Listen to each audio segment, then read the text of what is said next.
राधे राधे, जय जय श्री राधे। आप सभी के हृदय विराजमान मेरे प्यारे प्रभु को प्रणाम। भक्त भक्ति भगवंत गुरु चतुर नाम वपु एक, तीन के पद वंदन किए, नासत विघ्न अनेक। सब कुछ दीना आपने, भेंट करूं क्या नाथ।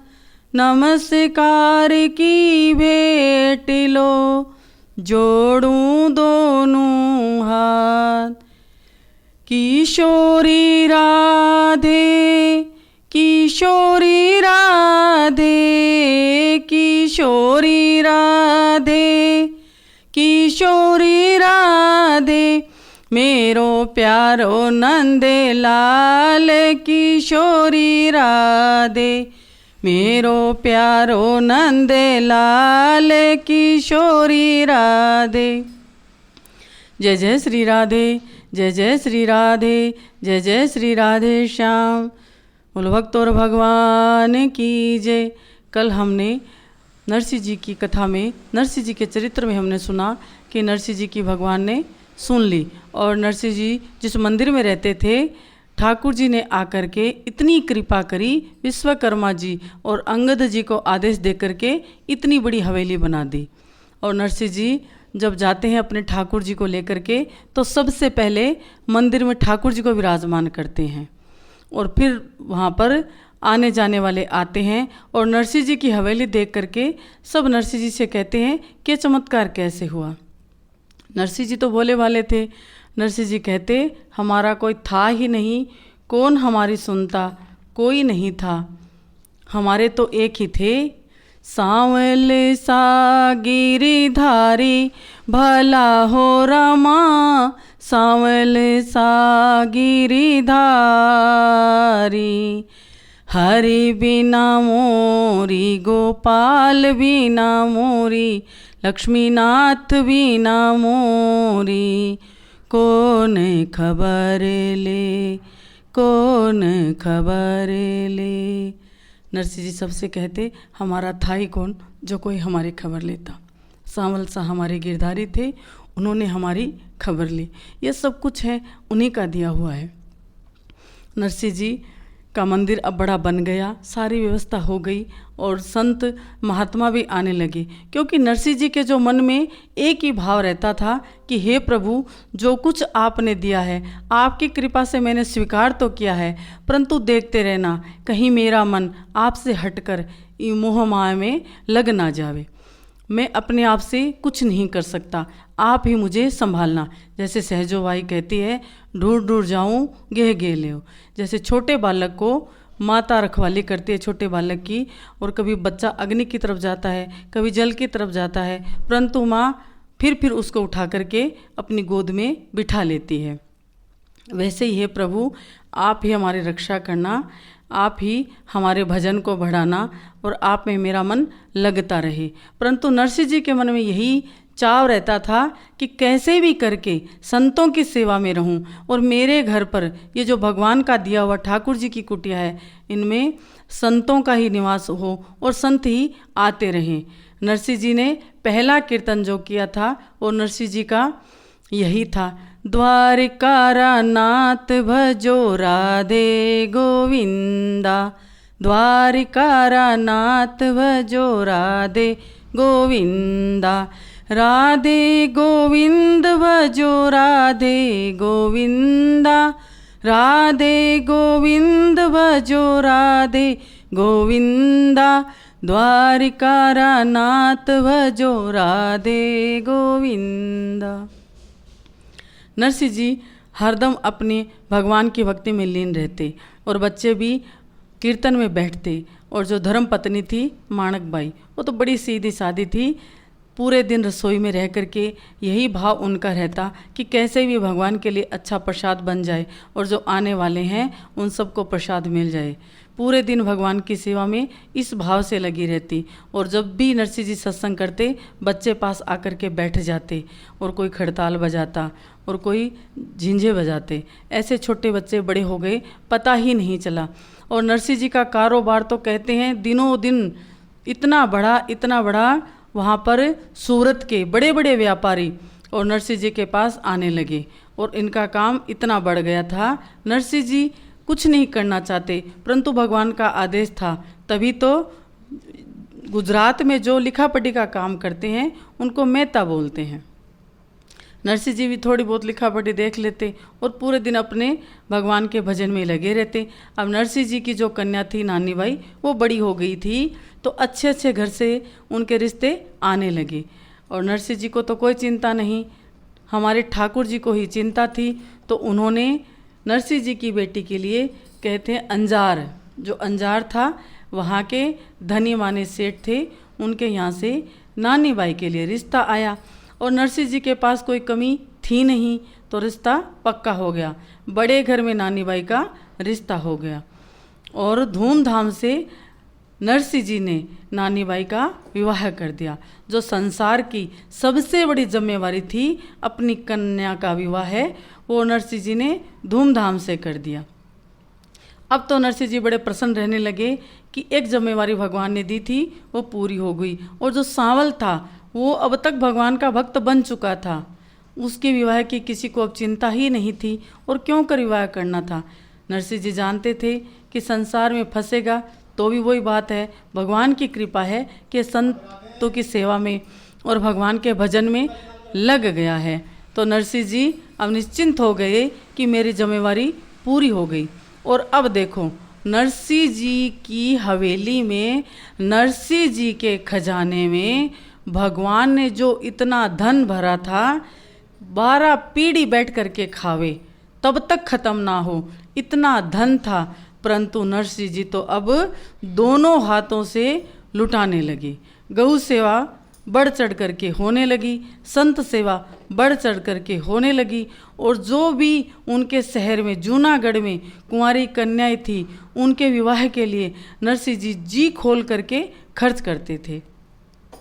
संतों में खर्च करते थे, बालकों में खर्च करते। ऐसे करते करते कहते हैं जो 12 पीढ़ी बैठकर खावे, उतना धन नरसिंह जी ने 1 वर्ष में पूरा कर दिया। अब नरसिंह जी भजन में लग गए। अब घर में जो था उसी से भगवान की सेवा चलती। जो कुछ होता ज़्यादा तो नरसिंह जी ज़्यादा सेवा कर लेते, कम होता तो कम सेवा कर लेते, पर किसी को कोई चिंता नहीं।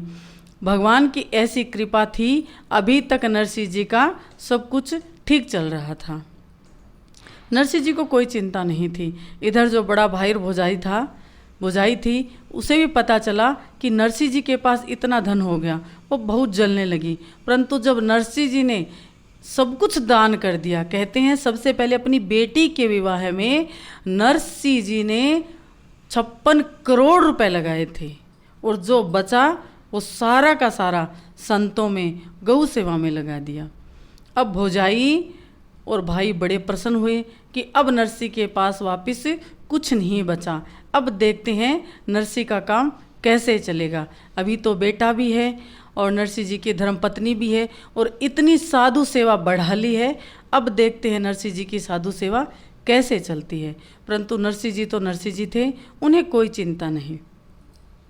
जो भी द्वारिका जाते, कभी जाते समय नरसिंह जी का कीर्तन सुनने आते और कभी आते समय दर्शन करके आते, तो नरसिंह जी के यहाँ पर हवेली में जाते और सत्संग का लाभ लेते। ऐसे करते करते करते नरसिंह जी का समय गुजर रहा था और सांवल बड़ा हो गया था, पर उन्हें तो कोई भी चिंता नहीं। तो जब भगवान को चिंता करनी पड़ती है, जब भक्त सब कुछ भगवान पे छोड़ देता है, तो भगवान चिंता करते हैं।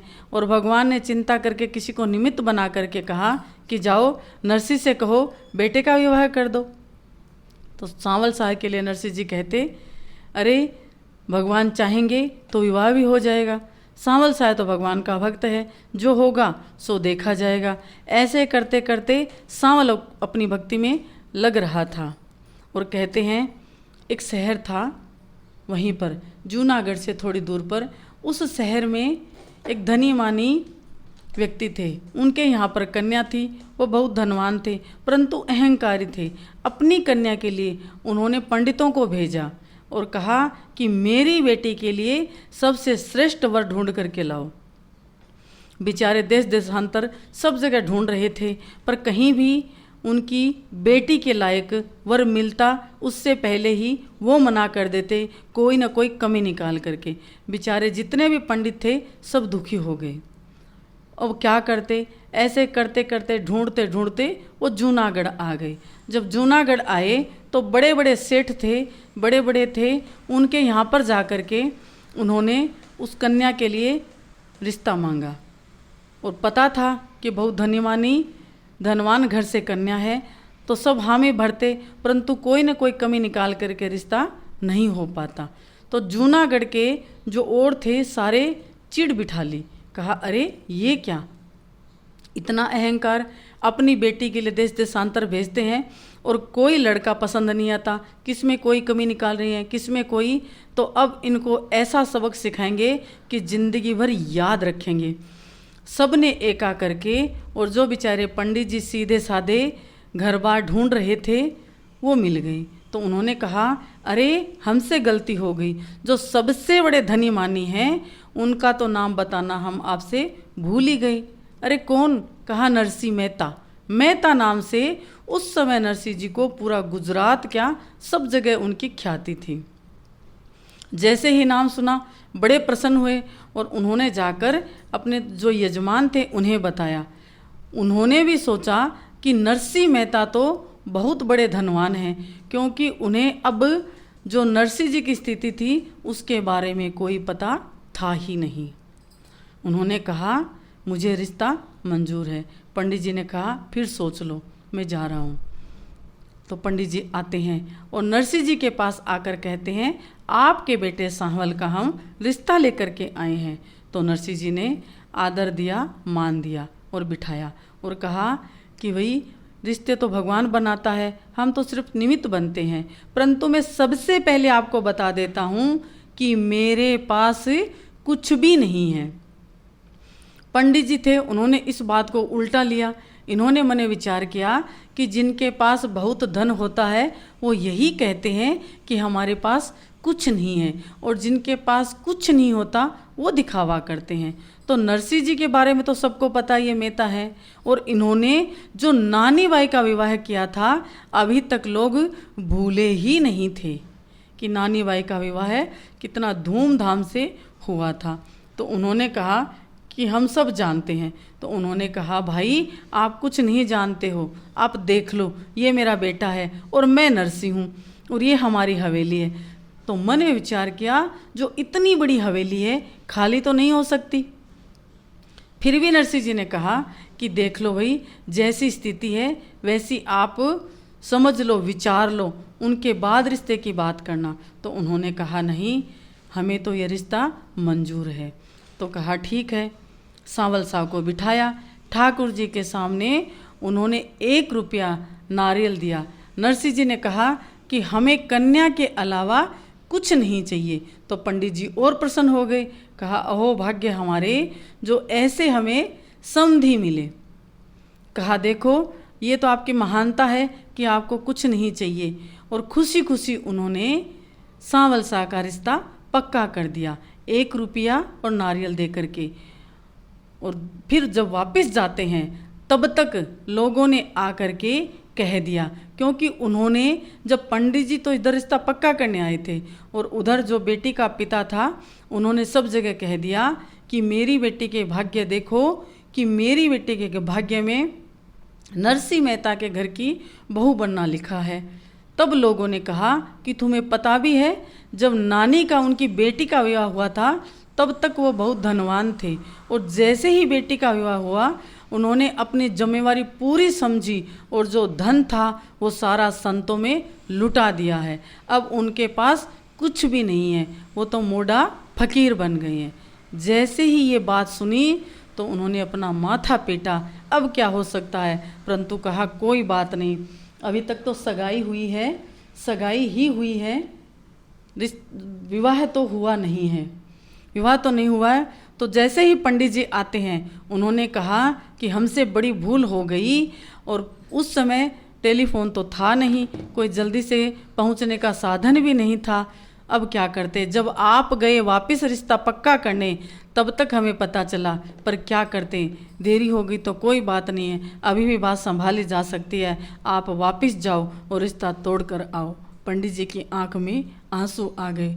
कहा, हम ब्राह्मण हैं, हम चोटी रखते हैं, हम जनेऊ रखते हैं, ये साक्षात हमारे प्रभु के सनातन होने की निशानी है, ऐसा नहीं हो सकता। तो कहा, आपको ये रिश्ता तो तोड़ना ही पड़ेगा। पंडित जी ने अपना अंगूठा आगे किया कि जिस अंगूठे से मैंने ठाकुर जी के सामने सामल शाह का और आपकी बेटी का रिश्ता पक्का किया, इस अंगूठे को काट दो।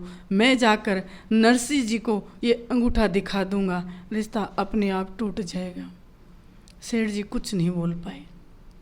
अब क्या करते, धनीवानी थे ही, परंतु सिर माथा पटक के रह गए। पत्नी ने समझाया कि हो सकता है कन्या के भाग्य में यही लिखा है। अब आगे की कथा हम आपसे कल फिर मिलेंगे नरसिंह जी के चरित्र में। आज आपको ये हमारी नरसिंह जी के चरित्र की कथा अच्छी लगे तो सब्सक्राइब भी करना, लाइक भी करना और अपने चाहने वाले, अपने प्यारे प्रेमी मित्रों से साझा भी करना।